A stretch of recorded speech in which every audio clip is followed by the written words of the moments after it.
Hello, you guys. This is Karen Scripted, and in today's video, I'll be going over my predictions for the upcoming episode 4 of House of the Dragon season 3. Now, I don't know about you guys, but I'm super excited. There's a bunch of new stills that came out for the episode. We also have the promo for the episode that we got last week. So there's a bunch of stuff to go over. So if you have any predictions as well, please feel free to leave them down in the comments below. I would love to read those and have a discussion with you guys about them. One thing about this video though, quick disclaimer, quick spoiler warning. Obviously, because a lot of those predictions are going to be based on the books, they might spoil future plot lines for characters and events. So if you don't want anything spoiled for you, feel free to click away. But now that that's out of the way, let's get started. So like I said, there's a bunch of new stills to go over, but the ones I want to start off with are the ones of Sir Ormund Hightower, the conniving little bitch. I think he's on a personal mission just to piss Rhaenyra off, and I fear in that he is succeeding. But we do have a couple of shots of him in what I'm assuming is Tumbleton after he captures it. And we also have a still of him absolutely fuming, just crashing out, raging. And there's a lot of rumors going around on why that might be, but the ones I've seen the most and heard the most is that is his reaction to finding out that Aemond and Vhagar will not be joining him at Tumbleton. Which, if that's the case, if that's what he's crashing out on, honestly, it's kind of a valid crash out, because think about it. He only has Daeron and his dragon Viserion, and she's not a very large dragon. She's honestly no match to Rhaenyra's dragons, because there's a lot of them and they are big. So it kind of leaves him defenseless, sorta. But again, I say sorta because it's in Tumbleton, and Ormond, he's a strategic fuck. So he picked Tumbleton on purpose, and that brings me to my next point of, I just want to talk a little bit about Tumbleton and why it's very strategic that he did capture it. And as you can see, the Tumbleton sits on the southwest of King's Landing, close enough that if the Hightower army captures it, pretty much, they're basically putting pressure on Rhaenyra right after she took the capital. And just a quick background, Tumbleton is not some like huge legendary city. It's literally a market town in the Reach. But the reason it matters is because of where it is. And I think that, obviously this town is going to be very, very, very important in the episode 4 and the episode after it, episode 5. I think that's going to be vital, because obviously in the book, we learn about the first Battle of Tumbleton and the second one as well, and the awful consequences of it. But so back to my point. So Ormond taking Tumbleton is obviously not random. It's actually a very smart move, because he takes a town that's literally loyal to their Team Black, and he puts all the civilians in dangers. And I'm sure at the end of episode 3, and correct me if I'm wrong, the Dragon Keeper did say that they were sacking the city, literally. So that kind of puts Rhaenyra in a very awful situation where every choice looks bad, because if she attacks Tumbleton, especially with dragons, innocent people could die, and the Greens can use that against her pretty much. So they can say, oh, look, she got on the throne yesterday and she's burning people today, her own people nonetheless. So they can make her look like a tyrant, like Rhaenyra the Cruel will resurface again.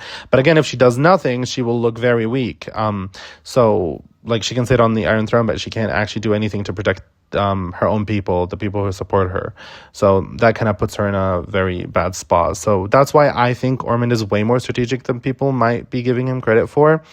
And he knows that Rhaenyra obviously has more dragons and has more dragon power. So instead of fighting her directly, he creates this problem where her dragons can become a political weakness in a way, which I think is very cunning and absolutely genius. And the extra layer is that the important layer is that Hugh Hammer's wife is in Tumbleton. If you remember in the last episode, he said that his wife went to Tumbleton with her brother, which kind of makes this sort of personal for him.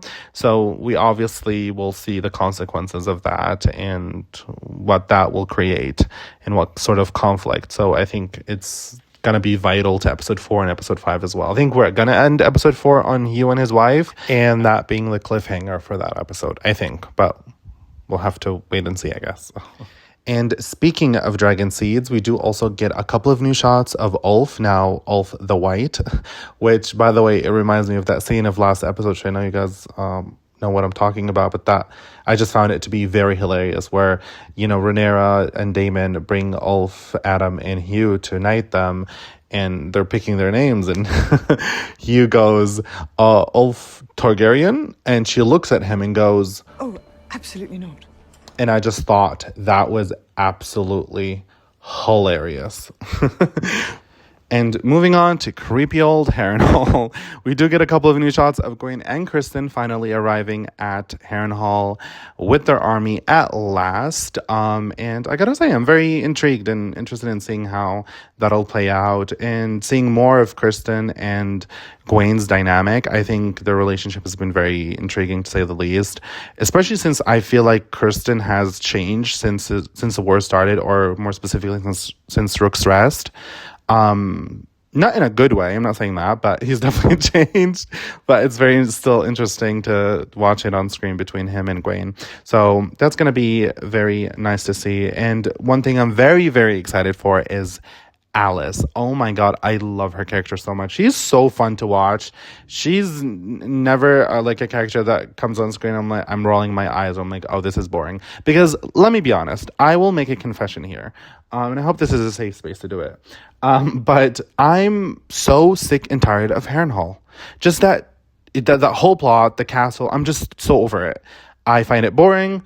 I just don't want to dive into it anymore, because, and I'm sure that's largely to Daemon's plot in Harrenhal last season, but I'm just so over Harrenhal. Like, give it away, sell it, destroy it, do whatever you want with it. I honestly don't care, but I obviously still recognize its importance in this war, so have to bite my tongue, I guess. But I still will admit that I hope we don't get another like plot like that with when Cole and Gwayne make it to Harrenhal, because I don't have the patience for that at this point. But moving on from that, one thing, oh, by the way, I found very, very funny and honestly kind of cool in the promo that we got last week is when Criston and Gwayne make it to the castle and they finally run into Alys and they're asking her where Aemon is, and like they're trying to be intimidating or whatnot, and she just looks at them and goes, "Oh my." And I thought that was just funny for some reason. And yeah, it just goes to show her character. But so yeah, I wonder if we will see more of her this season as well, and what she's capable of as well. So yeah, that's gonna be very nice to see. And moving on to the Vale, we do get a brand new shot of the one and only Lady Jane Eyre. And let me just say, let's just all here collectively take a moment to appreciate that outfit. I mean, look at it. It looks gorgeous. It's absolutely beautiful.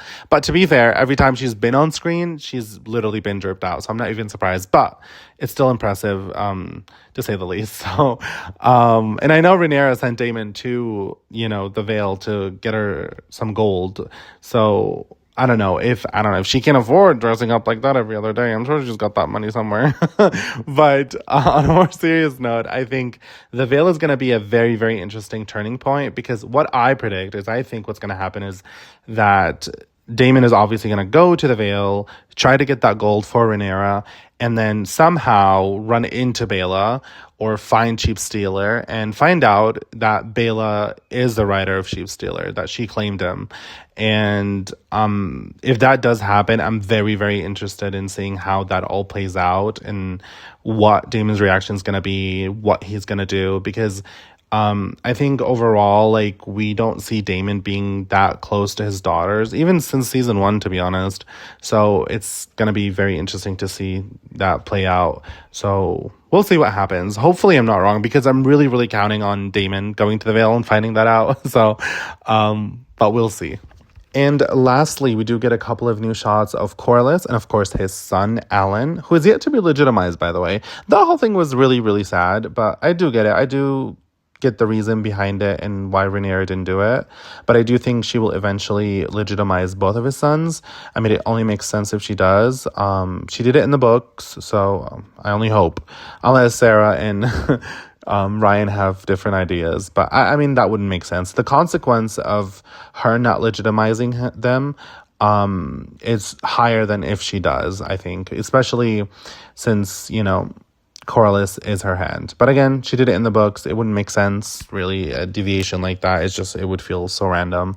But anyways, there's also a shot of them, with some soldiers. They're both obviously, Corlys is wearing armor. So I don't know if they're heading to go meet with Ormund in Tumbleton or if they're just in the city keeping order. But we'll have to wait for the episode and see. But yeah.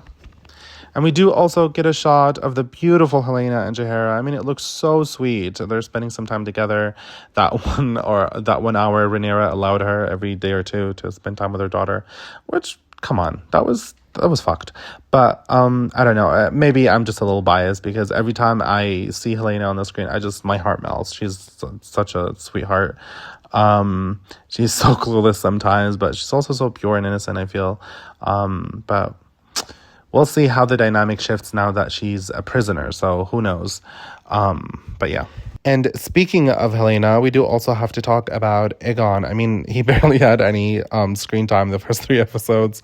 But I've heard rumors that either episode 4 or 5 will be mainly about him. And I think if that's true, that will be very, very nice. Because, I mean, come on, he's a main character in this conflict. So that is to be expected. But his whole journey to Rook's Rest with Larys is actually a deviation from the book.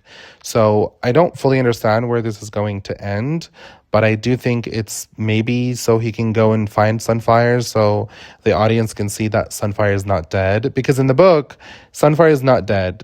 He's alive, barely, but he is. And in the show, they keep always repeating that, he's dead, Sunfire is dead, Sunfire is dead. So I don't know if they kept doing that. So when we do eventually find out that Sunfire is not in fact dead, there will be that sense of, shock factor. But we'll have to see. We'll have to wait and see how that turns out. But I'm, very excited. And I do want to see Aegon on screen again and see how his journey, goes. So. And that is all I have for today's video. So if you guys enjoyed the video, please give it a thumbs up. It really does help. And again, if you have any predictions, thoughts, please put them down in the comments below. I would love to go over those with you. And thank you again for watching. And I hope you have a good one. Bye-bye.